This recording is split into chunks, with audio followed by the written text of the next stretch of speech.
일단 공부 Q&A를 해보도록 할 건데 제가 인스타로 질문 받았을 때 100개 정도가 왔거든요. 엄청 많이 왔고 그리고 약간 겹치는 것도 많고 해서 이렇게 정리를 해왔어요. 그래서 이거 보면서 빠르게 답변해보도록 할게요. 일단 크게 세 가지로 나눴는데 일단 첫 번째는 기본 정보들, 그리고 두 번째는 공부법, 그리고 세 번째는 멘탈 관리랑 습관, 이렇게 나눠봤어요. 그래서 일단 기본 정보부터 하면은 일단 나이랑 현역인지 학군 어디 쪽인지 이거를 여쭤봐 주셨는데 일단 나이는 2004년생이고요. 그리고 현역입니다. 현역 2, 3학번이어서 이제 올해 본과에 올라가고, 그리고 학군은 지방에서 일반 여고로 나왔는데 저희 지방에서는 학군지를 나왔습니다. 그리고 두 번째는 일단 내신 성적이랑 수능 성적을 물어봐 주셨어요. 일단 내신 성적은 학교마다 반영 비율이 달라가지고 조금씩 다르긴 할 텐데 1.16에서 1.18 정도로 받았고, 수능 성적은 여기다가 띄워놓도록 하겠습니다. 참고로 국어, 영어, 수학은 원래 보던 대로 나왔고, 그리고 생명은 커리어 로우였고 화학은 커리어 하이였습니다. 그리고 기본 정보 중에 마지막으로 대치를 고3 때 어떻게 다녔냐 물어봐 주신 분들이 계셨어요. 그래서 고2 때 제 삶이랑 고3 때의 삶을 말씀드릴게요. 일단 고2 때는 내신이 엄청 빡세잖아요. 과탐 같은 경우에는 1등급이 한두 명 이러다 보니까 되게 빡세서 되게 도끼를 품고 내신 공부를 하면서 살았던 것 같아요. 그래서 5시 반에서 6시쯤에 일어나가지고 6시 반까지 학교를 가서 일단 불을 제가 켰고, 그리고 이제 1교시가 8시 40분 이쯤이기 때문에 2시간 정도 시간이 있어서 2시간 동안 공부를 하고 학교 다니고 또 끝나고 독서실이나 학원을 가서 공부를 하고 이런 식으로 공부를 했습니다. 그리고 이제 고2에서 고3 넘어갈 때 3개월의 겨울방학이 있잖아요. 그때 대치를 저는 다니기 시작을 했는데 제가 엄마한테 부탁을 해가지고 이제 대치 주변에 여학사들이 꽤 있어요. 그래서 그 약간 고시원 같이 생긴 그런 여학사에서 3개월 동안 살면서 부엉이 라이브러리 다니고 시대인재를 다녔습니다. 보통 지방 사람이면 그 3개월만 다니고 끝내는 경우가 많은데 저는 여러 가지 생각해 봤을 때 계속 다니고 싶어가지고 학기 중에도 고3 시작하고 나서도 계속 매주 새벽 기차를 타고 대치를 다녔었습니다. 저는 그 시대인재 종강 날까지 한 주도 안 빼고 갔거든요. 근데 이제 제가 말씀드리고 싶은 건, 만약에 그러니까 본인이 지방 사람인데 이제 제 영상만 보고 막 깊게 생각 안 해보고 대치를 가는 거는 비추입니다. 왜냐면 사실 안 그래도 체력이 딸리는 고3 기간에 매주 새벽 기차를 타고 대치를 가는 게 쉬운 일이 아니거든요. 엄청 체력적으로 힘든 일이고, 저도 고2 때는 막 새벽 6시까지 학교 맨날 가고 뭐 주말에도 12시간씩 공부하고 이렇게 해도 하나도 안 피곤했는데 고3 때는 확실히 더 약간 체력적으로 체력이 딸린다라는 게 많이 느껴졌었어요. 그래서 만약에 본인이 약간 예를 들어서 수시를 챙기는 사람인데 막 대치를 다님으로써 수시나 뭐 학교 생활에 영향이 갈 것 같다, 혹은 뭐 체력적으로 너무 힘들 것 같다, 이렇다면 약간 다니지 않는 게 더 좋다고 생각을 합니다. 아무튼 그래서 약간 저도 당연히 생각을 많이 하고 결정을 한 거였고, 본인이 뭔가 생각을 해봤을 때 체력적으로도 괜찮을 것 같고 수시도 안정적이고 학교 생활에도 지장이 없을 것 같고 서울을 다니는 게 진짜 여러 가지를 생각해봤을 때 괜찮을 것 같다 하면은 다니는 게 괜찮지만, 만약에 그게 별로 도움이 안 될 것 같고 오히려 피해만 끼칠 것 같다, 오히려 본인에게 더 안 좋을 것 같다 하면은 다니는 거 무조건 비추입니다. 또 말씀드리고 싶었던 게, 사실 지금 어떤지는 모르겠긴 한데 제가 다닐 때까지만 해도 그 시대인재를 직접 가지 않아도 그 수업을 수강 신청을 하고 결제를 하고 약간 온라인 보강처럼 해서 자료를 택배로 보내주고 뭐 수업은 인강처럼 그 시대인재 사이트에 올라오는 걸로 듣고 약간 그렇게 할 수도 있었거든요. 그래서 지금 시스템이 어떤지 뭐 바뀌었을 수도 있고 지금 안 될 수도 있긴 한데 약간 그런 거 한번 알아보셔서, 만약에 시대인재 수업이 너무 듣고 싶다, 한번 들어보고 싶다 하면은 그런 거 알아보셔서 약간 인강처럼 듣는 것도 나쁘지 않을 것 같아요. 근데 그렇게 했을 때 이제 주의할 점은 자료가 매주 방대한 양이 오기 때문에 직접 가는 게 아니다 보니까 강제성이 없잖아요. 본인이 그 안 밀리려고 노력을 해가지고 엄청 열심히 하지 않으면 자료가 밀릴 수밖에 없어요. 사실 또 학교를 다니다 보면 더더욱 더 밀릴 수밖에 없고, 저도 사실 많이 못 푼 자료들도 꽤 있거든요. 그래서 만약에 그거를 막 본인이 할 자신이 있고 그주 잘 해치워가지고 자료 안 아깝게 수업을 잘 안 밀리고 들을 자신이 있고 하면은 인강으로 그걸 시대인재 강의들을 듣는 것도 나쁘지 않다고 생각을 합니다. 그리고 이제 수능 공부 문제집을 추천해달라라는 게 있었는데 정말 많은 걸 풀어봤지만 일단 약간 그 중에서 뭔가 퀄리티 좋고 도움 많이 받았던 것들 위주로 소개를 해드릴게요. 일단 수학은 시대인재 자료들 중에서 브릿지랑 엑셀이랑 서바이벌 도움을 많이 받았고 저는 개인적으로는 플로우는 안 풀었습니다. 그리고 장재원쌤 교재 약간 주간지도 있고 본책도 있고 하거든요. 그래서 그거 도움을 사실 제일 많이 받았고 그리고 뉴런, 드릴, 이해원 엔제, 사회규칙 이렇게 퀄리티가 좋았던 것 같아요. 그리고 화학은 김준쌤 책이랑 그리고 아울이라고 시대인재 북스에서 나오는 그냥 시중에서 여러분 다 살 수 있는 그런 책이 있어요. 책도 있고 모의고사도 있고 하는데 거기서 나오는 자료들이 되게 퀄리티가 좋아서 거기 자료들을 다 풀었던 것 같습니다. 그리고 생명은 아마 다들 아시겠지만 디카프에서 나오는 모든 교재와 모든 모의고사를 다 풀었습니다. 그리고 이제 다음으로 내신 계획표를 어떻게 짜는 거냐 이렇게 물어봐 주셨는데 일단 내신 계획표를 여기다 띄워드릴게요. 이걸 제가 릴스에 올렸었는데 이걸 자세히 어떻게 구체적으로 짜는 거냐 이렇게 물어봐 주셨어요. 일단 저는 사실 진짜 모든 내신 시험에서 이 계획표를 사용했다고 말할 수 있는데 일단 포인트는 엄청 자세하게 짜는 거예요. 일단 예를 들어서 뭐 4주를 시험 기간으로 잡는다 하면은 일단 4주 동안 제가 시험 기간 동안 해야 될 시험 공부들이 딱 정해져 있을 거 아니에요. 예를 들어서 뭐 수학은 내가 이런 문제집들을 풀고 시험장에 들어가겠다. 뭐 한국사는 뭐 메테독을 하고 들어가겠다. 화학은 뭐 이걸 하겠다. 뭐 이런 전체적인 계획이 있을 거 아니에요. 그래서 일단 4주치의 그런 전체적인 계획을 일단 그거는 엄청 구체적으로 쓰기에는 너무 약간 막 몇 페이지부터 몇 페이지 이렇게 쓰기에는 너무 힘들기 때문에 4주치니까 그건 되게 간단하게 뭐 어떤 문제집 아니면 뭐 이거 1회독 뭐 이거 백지북스 뭐 이런 식으로 전체적으로 일단 써줍니다. 그리고 그 다음에 이제 가장 포인트가 이제 각 주차의 계획을 엄청 자세하게 쓰는 건데 일단 시험 4주 전에 그 일주일치 계획을 일단 과목별로 이렇게 칸을 쓴 다음에 거기에 엄청 자세하게 써줍니다.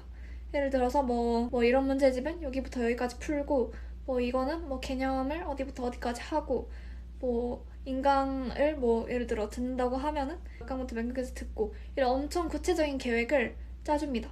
그래서 이제 그 계획표가 있으니까 이게 일주일 동안 내가 할 일이구나 이렇게 딱 정해져 있고 그리고 이제 그걸 정했으니까 이제 그걸 토대로 그날 계획표를 쓰는 거예요. 그래서 이제 그걸 써놓고 이제 맨날 뭐 하루를 시작할 때마다 오늘은 이 중에서 이걸 해야겠다 이렇게 하고 뭐 하루가 끝나면은 그 오늘 한 것들을 이제 그 일주일 계획표에다가 체크를 하고 약간 저는 이렇게 전체 계획표에다가 체크를 하는 맛으로 살았거든요. 그래서 약간 막 무작정 공부를 시작하기보다는 이게 성향 차이일 수도 있는데 저는 뭔가 그렇게 전체적으로 내가 할 일들이 무엇인지 파악을 한 다음에 시작을 해야 더 공부가 잘 되고 그렇더라고요. 뭔가 더 거시적으로 보는 느낌. 그래서 약간 그런 이제 과탐 공부법을 말씀드릴게요. 일단 화학부터 볼 건데 이게 좀 길어가지고 제가 좀 보면서 하도록 하겠습니다. 일단 화학은 제가 고5 때까지 제일 불안했던 과목이에요. 그래서 이제 고5 때 이후로 김준쌤 강의 뭐 크리티컬 포인트를 듣고 수능 때는 다 맞았는데 처음으로 다 맞은 거였어요. 그래서 저는 다시 돌아간다면 개념부터 김준쌤 강의를 들을 것 같은데 사실 제가 중학교 때는 과학을 별로 안 좋아했어요. 그래서 약간 수학은 좋아했는데 과학을 안 좋아했어서 예습을 뭔가 제대로 안 하고 갔거든요. 그래서 뭔가 본인이 약간 과학이 너무 재미없고 너무 하기 싫고 그러면 박상현 쌤이라는 쌤이 계시거든요. 그래서 그 쌤을 추천드립니다. 되게 재밌게 강의를 해주시고 저도 그 강의를 고1 땐가 처음 들으면서 약간 재미를 붙이게 됐던 것 같아요. 그리고 일단 화학 공부법을 약간 본격적으로 말하기에 앞서서 일단 1사단원이 제일 어렵잖아요. 그래서 일단 처음에 개념 인강 들으면서 개념 배울 때는 1사단원을 현실적으로 정복하기가 어려워요. 그래서 개념 배울 때는 2, 3단원을 확실히 암기하고 그리고 1사단원 문제들은 쉬운 것부터 시작해서 기출, 엔제, 실무 약간 이런 식으로 간다고 생각을 해주시면 돼요. 그래서 생명도 마찬가지인데 생명에서는 비유점, 그리고 화학에서는 2, 3단원 부분이 상대적으로는 쉽잖아요. 그래서 그 부분들을 다 맞추기만 해도 점수가 엄청 높게 나와요. 그래서 과학이 약하다 싶은 사람들, 아니면 뭐 개념 인강을 이제 듣는 사람들을 위해서 약간 단계별로 공부법을 말해드리도록 하겠습니다. 일단 1단계는 개념 인강을 듣는 단계예요. 개념 인강은 뭔가 쌤들마다 다 있고 하니까 본인한테 맞는 개념 인강을 들으면서 시중 문제집들을 병행하는 단계입니다. 시중 문제집은 여기서 약간 완자랑 오투 같이 약간 내신용으로도 볼 수 있는 그런 문제집들인데, 그런 문제집들이 약간 기출보다는 상대적으로 쉽기 때문에 그런 문제집들을 풀면서 자히스토리 같은 기출 문제집에서 약간 쉬운 부분들을 풀고, 그리고 이제 1사단원은 개념 인강에서 나오는 문제들을 다시 풀어보면서 체화를 시킬 거예요. 근데 여기서 이제 체화시키는 게 뭐냐면, 뭔가 1사단원 문제들, 그 양적 관계 문제들에서는 약간 그 사고의 흐름, 사고 과정이 중요하잖아요. 그래서 이제 그걸 체화시키는 게 엄청 중요한데, 약간 그 강의를 듣고 그 강의에서 이제 문제 설명을 해주면 그걸로 끝내는 게 아니라, 그 선생님이 설명해주신 문제를 강의가 끝나고 나서 혼자 약간 다시 백지 상태에서 다시 풀어보고, 그 선생님의 사고 과정이 내게 될 때까지 약간 여러 번 풀어보는 그 과정이 약간 체화시키는 과정입니다. 그래서 저는 뭔가 이 과정이 엄청 중요하다고 생각을 합니다. 그리고 이제 이 1단계에서 이 3단원에서 암기해야 될 개념들이 있잖아요. 개념들이나 아니면 뭐 전기음성도나 뭐 이런 암기해야 될 자잘자잘한 것들을 다 암기하는 것을 추천을 드립니다. 왜냐면 암기가 바탕이 돼야 문제를 풀기 때문에. 그리고 2단계는 일단 2, 3단원 개념들을 다 암기했다는 가정하에 자히스토리나 마더텅의 2, 3단원 문제들을 하루에 1장씩 정해서 다 풀 거예요. 예를 들어서 100문제가 있다고 하면은 이걸 내가 10일에 끝나겠다 하면은 10문제씩 푸는 거고, 뭐 5일에 끝내버리겠다 하면은 20문제씩 푸는 거고, 이런 식으로 본인의 스케줄에 맞게 뭐 계획을 짜시면 돼요. 그래서 이때 이 과정에서 틀린 부분이나 약간 암기가 덜 된 부분은 따로 노트에 정리를 해둬요. 그 정리해 둔 것만 주기적으로 보면 되는데, 일단 암기하는 부분은 사실 약간 한번 박힌 거는 잘 안 잊어버리고, 약간 까먹는 거는 계속 까먹거든요. 그래서 이걸 써놓지 않으면 틀리는 걸 계속 틀리기 때문에 2, 3단원에서 틀리지 않기 위해서 이 노트를 만드는 거라고 생각을 해주시면 됩니다. 그리고 3단계는 일단 다음 단계 인강이 있잖아요. 개념 말고 개념 인강 다음 단계 인강 들을 거예요. 근데 일단 그러면 1사단원 내용도 점점 어려워져요. 그러면 이제 인강 때 배운 것들 복습하고 체화하면서 아까 말했던 것처럼 가리고 다시 풀어보고, 약간 1사단원 그런 식으로 하면서 기출 이제 1사단원을 풀기 시작합니다. 그래서 기출 1사단원을 하루에 1장씩 정해서 풀고, 근데 이 부분은 아까 2, 3단원이랑 다르게 충분히 고민해가면서 수업 시간에 배운 약간 저희가 체화를 연습했던 그런 사고 과정들을 적용해가는 걸 연습해가면서 풀어보는 거예요. 약간 이 1사단원 문제들은 하루에 너무 많이 풀면은 약간 과부하가 올 수도 있어서 약간 조금씩 본인의 역량에 맞게 정해서 푸는 걸 추천드리고, 이 과정에서는 사실 틀려도 좋으니까 진짜 충분한 시간을 갖고 본인이 그 사고 과정을 적용해보는 걸 연습하는 걸 약간 주 목적으로 하시면 좋을 것 같아요. 그리고 이 3단계에서 2, 3단원들은 엔젤을 풀기 시작하면 좋습니다. 그리고 이제 4단계에서는 이제 1, 4단원도 엔젤을 풀기 시작하고 실무를 풀기 시작해야 돼요. 그렇다면 시간 배분이 제일 중요하니까 실무를 풀면서 틀리는 2, 3단원 부분의 개념은 아까의 그 노트에 다시 정리해두고, 그리고 시간 배분을 어떻게 할지 이런 걸 실무를 풀어가면서 나만의 그런 시간 배분을 약간 정하는 거예요. 그래서 수능 전까지 계속 실무랑 뭐 기출이랑 뭐 엔제 이런 걸로 연습을 하면 됩니다. 그리고 이제 생명인데 생명도 사실 마찬가지예요. 근데 제가 생명이 원래 제일 강한, 과탐 중에서 제일 강한 과목이었거든요. 그래서 원래 수능 전까지 모든 뭐 교육청이나 평가 모의고 잘 다 맞았었는데 수능 때 2점짜리를 2개 틀렸어요. 그래서 약간 조언을 해주는 게 맞나 모르겠긴 하지만 그래도 잘 하는 편이었으니까 일단 조금 조언을 해드리면, 생명은 제가 개인적으로 화학도 마찬가지긴 한데 생명은 진짜 기출이 엄청 중요하다고 느꼈어요. 제가 기출을 고2 때 아까도 말씀드렸듯이 내신 때 약간 어렵게 나왔어서 고3 기출을 한 3, 4번 봤었어요. 그 고2 때. 그래서 이게 엄청 큰 도움이 됐거든요. 그리고 이제 그 수능 특강이 나오잖아요. 이거는 학원쌤이 알려준 방식인데 개념이 일단 한번 되어 있다는 가정하에 수능 특강을 보면서 생소한 개념들의 형광펜을 쳤어요. 그러니까 누가 봐도 중요한 그런 개념들 말고 그런 개념들은 이미 머릿속에 있으니까 약간 생소한 이거 처음 보는데 싶은 개념들의 형광펜을 쳤습니다. 그래서 약간 그런 개념들이 사실 그 매해 약간 수능 특강이 바뀌고 하면서 약간 추가된 걸 수도 있고 아니면은 원래 그냥 기출 풀면서는 몰랐던 그런 개념들일 수도 있으니까 약간 그런 걸 체크를 해보는 과정이 한 번은 필요하다고 생각을 합니다. 그리고 그 뒤 과정은 화학이랑 사실 비슷한데요. 이제 기출이 어느 정도 익숙해졌다 하면은 엔제를 시작하고 이런 식인데 디카프, 제가 아까 말했던 디카프 교재가 단계별로 있어요. 그래서 일단 뭐 프로모터가 첫 시작인가? 뭐 이러는데 첫 시작 그 엔제는 되게 쉽고 그 다음부터 더 어려워지고 약간 이런 식으로 진행이 돼요. 그래서 저는 겨울방학 때 프로모터를 풀고 3월부터 이제 다음 거 풀고 약간 이런 식으로 했던 것 같습니다. 인강은 사실 거의 안 봤던 것 같고 그 자료들이랑 뭐 엔제랑 기출 이걸 계속 병행을 했던 것 같아요. 그리고 역시나 아까처럼 비유점 부분은 틀린 부분을 한 노트에다가 1년 내내 정리해 두시는 걸 추천을 드립니다. 그리고 유전은 진짜 사실 체화랑 문풀을 많이 하는 게 답인 것 같은데 제가 최수진 쌤 강의를 들었다고 했잖아요. 그래서 도움을 진짜 많이 받았는데 은퇴를 하셔가지고 유저는 사실 어떻게 말씀을 들어야 할지 잘 모르겠어요. 근데 1타 강사들 분들도 되게 좋으시니까 약간 본인한테 맞는 선생님이 있으면 유전 부분은 약간 체화를 하려고 노력을 하면 좋을 것 같아요. 다음은 이제 수학인데 사실 수학이 제일 뭔가 말씀드릴 게 그렇게 많지는 않은 것 같아요. 수학은 진짜 뭔가 양치기가 엄청 크거든요. 약간 뭔가 시간 투자한 만큼 오르는데 뭐 학원 쌤들이나 아니면 그 시레인지 쌤들 말만 들어봐도 다들 그렇게 말씀을 하시거든요. 뭔가 시간 투자한 만큼 수학은 오른다. 그리고 저도 그 말에 엄청 동의를 하고 제가 수학을 엄청 좋아했다고 했잖아요. 사실 초등학교 때부터 수학을 좋아했는데 그래서 엄청 많이 한 편이고 했는데도 고3 돼서도 뭐 예를 들어서 막 12시간 공부를 한다 하면은 6시간은 수학을 했을 정도로 엄청 문제를 진짜 많이 풀었어요.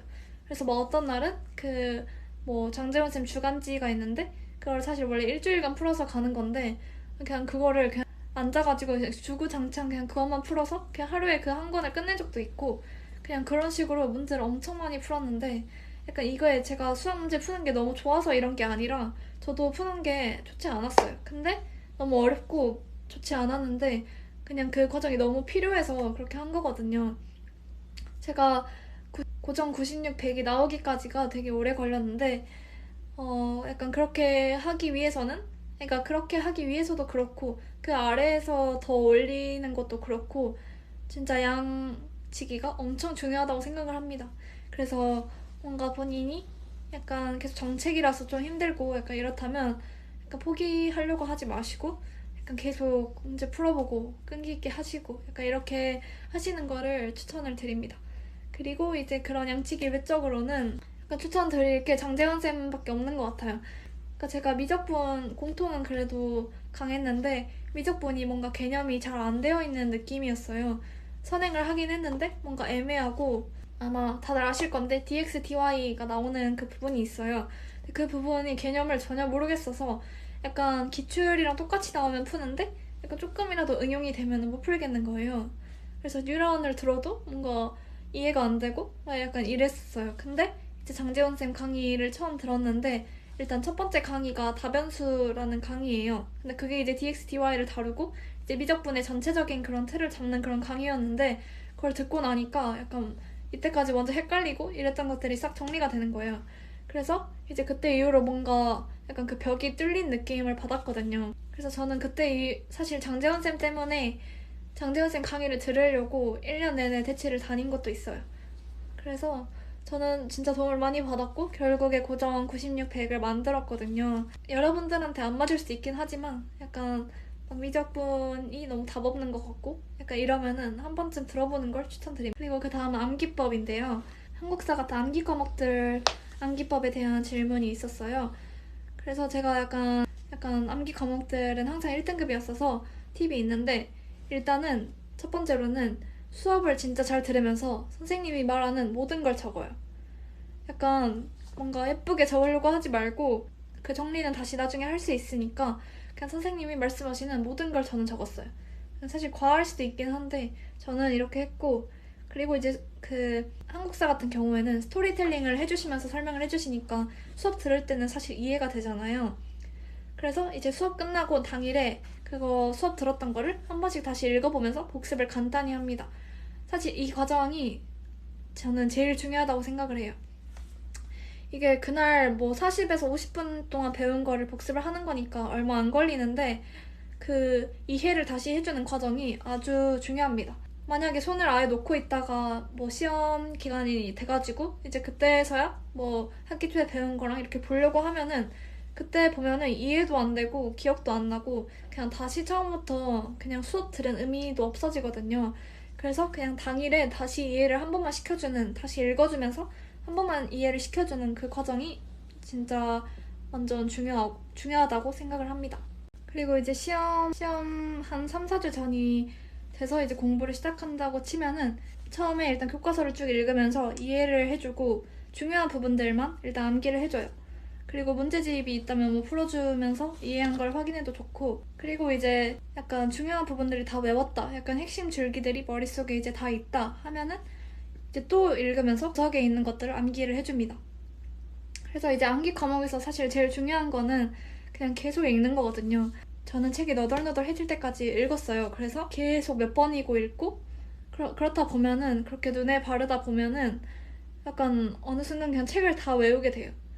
뭔가 제가 막 암기를 특출나게 잘하는 사람도 아닌데 그냥 엄청 그렇게 여러 번 읽어주고 약간 그렇게 이해를 바탕으로 그렇게 해주다 보면은 책을 다 외우게 되고 지엽적인 부분도 알게 돼서 약간 시험을 잘 볼 수 있게 됩니다. 그리고 이제 마지막 부분으로 멘탈 관리랑 습관인데요. 첫 번째는 일단 아침에 어떻게 일찍 일어났냐가 있어요. 아까 말했듯이 저는 고2 때까지는 6시 반까지 학교를 갔고, 그리고 고2때는 그냥 8시까지 가고 주말에만 일찍 일어나서 6시 기차를 타고 대치를 다녔었는데, 고2 때는 내신을 잘 받고 싶은 마음이 너무 커가지고 약간 도끼를 품고 살았기 때문에 약간 열심히 했던 것 같고, 뭔가 약간 빨리 일어나가지고 학교 가서 빨리 공부해야지 이런 마인드가 있었어가지고 일어날 수 있었던 것 같고, 그리고 고3 때는 사실 저도 체력이 많이 딸려가지고 새벽 6시에 일어나고 그렇게는 절대 못했고, 진짜 수능 때 일어날 시간대로 일어나가지고 그렇게 학교 다니고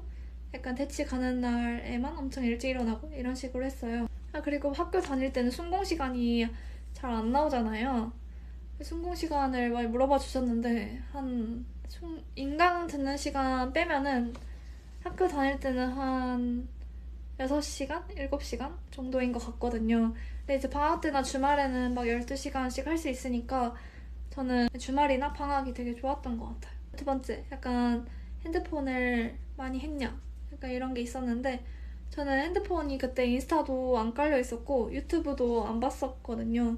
그래서 핸드폰으로 딱히 할 게 없었어가지고 그냥 그 독서실 같이 다니는 애들이랑 뭐 어디서 만날지 문자? 뭐 약간 이런 뭐 편의점 가자 뭐 이런 것만 잠깐 하고 집에 와서는 진짜 너무 피곤하니까 그냥 맨날 쓰러져가지고 진짜 엄청 잘 잤던 것 같아요. 그리고 세 번째, 체력 관리법. 약간 전 체력이 진짜 안 좋거든요. 막 운동을 꾸준히 한 사람도 아니고 해가지고 체력이 진짜 안 좋은데 일단 수험생 때는 아침을 무조건 먹었고 그리고 매일매일 홍삼을 먹었어요. 그래서 여러분도 뭔가 약간 진짜 영양제, 옵소몰 이런 것도 있고 영양제 엄청 많잖아요. 그래서 그런 영양제를 맨날이라도 챙겨 드시는 거를 진짜 추천드립니다. 약간 건강 관리가 사실은 공부도 진짜 중요하지만 건강 관리가 공부에서 제일 중요하다고 생각을 해요. 약간 이게 막 짧은 달리기가 아니고 마라톤이기 때문에 건강 관리를 진짜 잘 하셔야 됩니다. 그리고 네 번째, 공부하는 추진력을 어디서 얻었는지, 지치진 않았는지. 이건데 일단 저는 꿈이 명확하기도 했고 고3은 진짜 정신없이 흘러갔거든요. 약간 수시로 갈지 정시로 갈지도 수능 보고 나서 결정을 했고, 약간 뭐 사실 지칠 틈이 없었다는 게 더 맞긴 한데 만약에 여러분이 번아웃이 오거나 할 것 같으면은 뭐 예를 들어 뭐 뚜렷한 꿈의 목표가 없을 수도 있잖아요. 약간 그럴 것 같으면 약간 단기적인 목표를 잡는 것을 추천드려요. 약간 모두가 꿈이 명확할 순 없으니까 약간 예를 들어서 언제까지 내가 수학을 꼭 이만큼 늘린다 과학은 이 부분에서 절대 안 틀린다. 약간 이런 단기 목표를 잡으면 동기부여가 되는 것 같고, 내신 기간에 저는 솔직히 스트레스가 제일 심했거든요. 그러니까 아직도 약간 꿈에 나올 정도인데, 근데 내신에서의 약간 정신적인 스트레스를 덜 받는 팁은 일단 뭔가 남들을 최대한 신경 쓰지 말고 본인과의 싸움이라고 생각을 하고 최선을 다하는 게 중요한 것 같아요. 그리고 내신에서 최선을 다하면 수능에도 결국 도움이 될 거다. 약간 이런 식으로 생각을 하시면 좋을 것 같고, 실제로 저도 약간 과탐 내신 할 때 엄청 스트레스 많이 받았는데 그때 기출 많이 봤던 게 결과적으로 수능에 도움이 됐잖아요. 그러니까 이런 식으로 생각을 하시면 좋을 것 같아요. 그리고 이제 마지막 학기인데 즐기고 싶은 시간 안에서 공부를 병행할 때 어떤 마음가짐이었는지 약간 이런 질문인데, 또 동기부여를 해달라는 분들도 많아가지고 사실 뭐 제가 이렇게 말하는 게 동기부여가 될지는 모르겠긴 한데, 그냥 제 좀 설명을 해보자면 약간 제가 특이한 걸 수도 있고 약간 제 성격인 것 같기는 한데, 저는 뭔가 진짜 지금 이루고 싶은 게 있고 꿈이 명확하고 약간 지금 할 일이 넘쳐나고 내가 한시라도 빨리 성적을 올려야 된다 하면은 그런 상태에서는 약간 다른 걸 하고 싶지가 않더라고요. 약간 놀고 싶지도 않고 오히려 다른 걸 하고 놀면 조급해지고, 약간 그래서 저는 진짜 하고 싶은 게 생기면 무조건 해낸다라는 마음가짐으로 진짜 최선을 다합니다. 어떤 일을 대하든 약간 그렇게 엄청 최선을 다해서 하는 편이에요. 그래서 사실 저는 뭔가 수능을 뭐 그래도 잘 보긴 했지만 수능을 볼 때까지 막 제가 어떤 정점에 올랐다고 생각을 절대 안 하거든요. 정점에 오르지도 않았고 제가 만점자도 아니고 뭐 그 수능을 보기 전에 뭐 계속 100점 맞았던 사람도 아니고 항상 부족한 게 있었고 뭔가 계속 올려야 되는 상황이었잖아요. 막 진짜 계속 100점이 나와가지고 공부를 좀 쉬엄쉬엄 해도 되는 사람이 아닌 이상 누구에게나 마찬가지일 거라고 생각을 하는데, 그러니까 다들 부족하잖아요. 그래서 뭔가 저는 그렇게 제가 뭔가 정점에 오르지 않고 그런 부족한 상태에 있었을 때, 그러니까 지금 이제 당장 올려야 될 게 있고 당장 더 나아져야 될 게 지금 태산이니까 다른 놀고 싶고 약간 이런 생각이 전혀 안 들었던 것 같아요. 그래서 이 빨리 지금 시간도 없는데 이 시간에 빨리 이거 올려야지, 약간 이거 조금이라도 더 해야지, 약간 이런 생각을 가지고 살았던 것 같고, 그 꼭 하고 싶었던 말은 일단 여러분이 뭐 수능이 됐든 뭐가 뭐 됐든 뭐 사소한 거든 뭐 내신이든 뭐든 약간 엄청 최선을 다해서 내가 진짜 이거보다 더 노력은 못하겠다 이런 걸 한 번이라도 해보셨으면 좋겠어요. 진짜 옛날부터 돌이켜봤을 때 약간 뭐 최선을 다한 적도 있었고 아니면 어쩔 때는 요행을 바라기도 했었고 그랬었는데, 항상 뭐 요행을 바랄 땐 잘 안 되더라고요. 진짜 간절하고 최선을 다했을 때만 되고, 심지어 최선을 다했는데도 안 될 때도 있었어요. 근데 약간 그렇게 엄청나게 최선을 다하고 약간 내가 할 수 있는 걸 다 했다, 약간 이 정도 이상의 노력은 진짜 못하겠다, 난 진짜 최선을 다해서 후회가 없다, 약간 이런 수준으로 노력을 하면은 약간 그 결과가 실패이든 성공이든 약간 느끼는 게 엄청 많고, 그러니까 성공을 하든 실패를 하든 내가 이렇게 노력을 할 수 있는 사람이구나, 그러니까 이렇게까지 나는 한다면 노력을 할 수 있는 사람이고 최선을 다할 수 있는 사람이구나, 그걸 느끼는 게 엄청 소중하다고 생각을 해요. 그래서 약간 그걸 한 번도 느껴보지 못한 사람들도 되게 많을 거라고 생각을 하고, 이게 한 사람의 인생에서도 되게 막 엄청 여러 번 오는 그런 게 아니라고 생각을 하거든요. 엄청 간절하게 노력을 하는 게. 저도 막 경험이 엄청 많고 그런 건 아니지만 제가 이때까지 느낀 바로는 그렇게 해본 경험이 약간 저를 또 다른 도전을 할 수 있게 만들어주고 약간 또 살아가게 해주고 또 뭔가 약간 포기하지 않게 해주고 저를 또 동기부여시키는, 스스로를 동기부여시켜주는 힘이 되더라고요.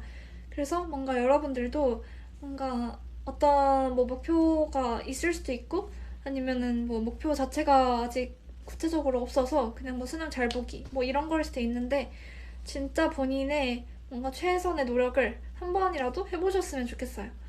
그래서 여기까지 일단 Q&A를 해봤는데 사실 지금 한 몇 시간, 4시간째 찍었거든요. 지금 잘 찍혔는지도 모르겠고 한데 잘 봐주셨으면 좋겠고, 만약에 더 궁금한 게 있으시다면 댓글로 남겨주시면 최대한 답변해 드리도록 하겠습니다. 사실 제가 이런 게 처음이라서 좀 부족했을 수도 있고 설명이 부족했을 수도 있고 한데 잘 봐주셔서 감사드리고, 또 약간 이런 말하는 콘텐츠가 보고 싶으시다면 뭐 주제도 다양하게 추천해주세요. 안녕.